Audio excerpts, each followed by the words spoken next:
22 अक्टूबर 2008 को एक Indian PSLV rocket ने चंद्रयान-1 स्पेसक्राफ्ट को ज़मीन के ऑर्बिट में छोड़ा। ऑर्बिट को बंद करने के एक सिलसिले के बाद चंद्रयान-1 में इसी साल 8 नवंबर को चांद के गिर्द ऑर्बिट में कामयाबी के साथ दाखिल किया था। अगले 4 दिनों के दौरान इसके 100 किलोमीटर 62 मील के सर्कुलर ऑर्बिट को हासिल करने के लिए अपने इंजनों को कई बार ऐन वक्फों पर चलाया ताकि वो अपने 11 इंस्ट्रूमेंट्स के साथ चांद की करीब से स्टडी कर सकें, जो हाफ नासा और स्पेस एजेंसियों से आए थे।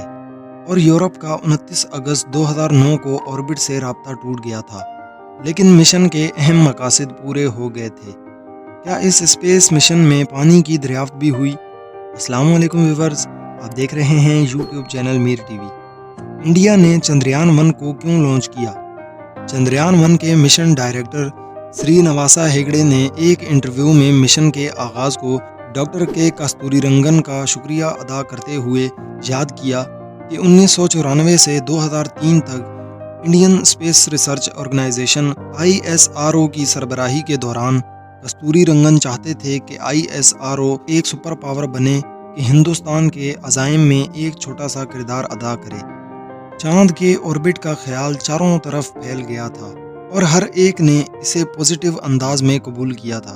इस वक्त ISRO के पास पहले से ही जियोस्टेशनरी ऑर्बिट्स के लिए डिज़ाइन किए गए सैटेलाइट्स मौजूद थे, जो एयरक्राफ्ट पर काफ़ी फ्यूल ले जा सकते थे।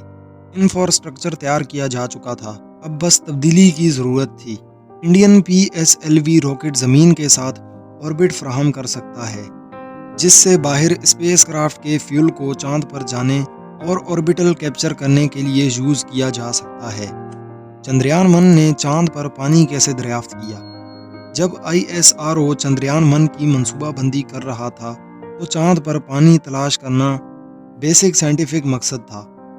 ग्लोबल लेवल पर स्पेस एजेंसियां पानी की मौजूदगी की तस्दीक करने में कोशां थे। उम्मीद थी कि निस्बतन बड़ी मिकदार में, क्योंकि इससे मुस्तकबिल की इंसानी बस्तियों के साथ साथ चांद के असल पर भी इफ़ेक्ट्स होंगे। नासा ने चंद्रयान-1 पर अपने पानी के 2 हंटिंग टूल्स को उड़ाने के लिए तैयार किया। इनके छोटे मसनूई रेडार ने 40 से ज़्यादा पोलर क्रिएटर्स रिफ्लेक्शन सिग्नल्स के सैंपल पानी की बर्फ़ से कॉम्पेटेबल पाए। चंद्रयान-1 मिशन की कुल लागत 100 मिलियन से कम है। हिस्सा लेने वाली एजेंसियों के लिए इन्हें अपना एक मुकम्मल मिशन बनाने और स्टार्ट किए बगैर अपने इंस्ट्रूमेंट्स उड़ाने पड़े।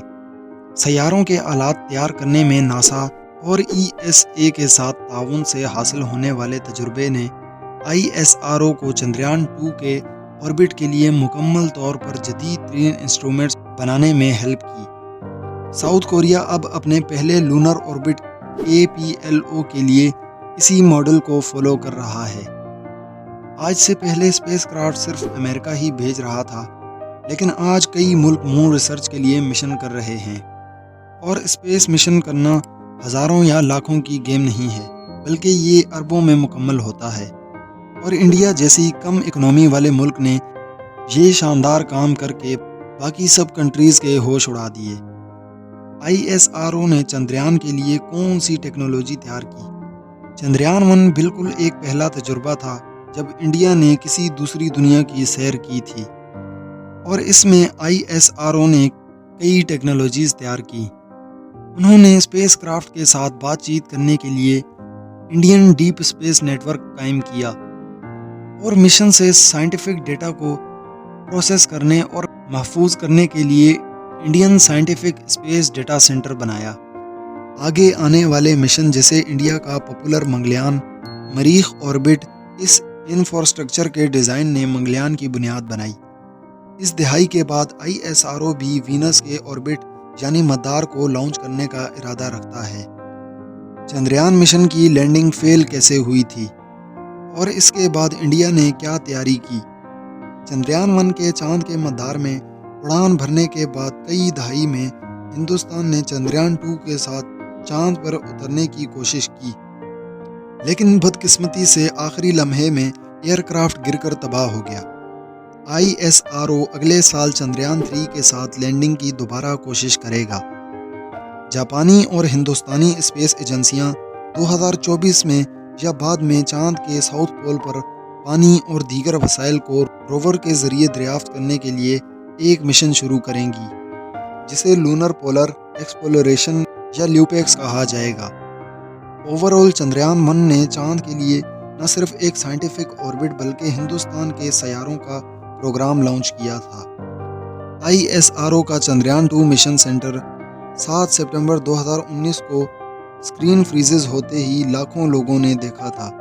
1.3 بلین دل ٹوٹ گئے جبکہ ISRO کے سائنسدانوں سے بھرے کمرے نے چندریان کے وکرم لینڈر کو 55 ڈگری کے بجائے 410 ڈگری جھکتے ہوئے دیکھا، اس لیے کہ وکرم آٹو موڈ لینڈ کر رہا تھا۔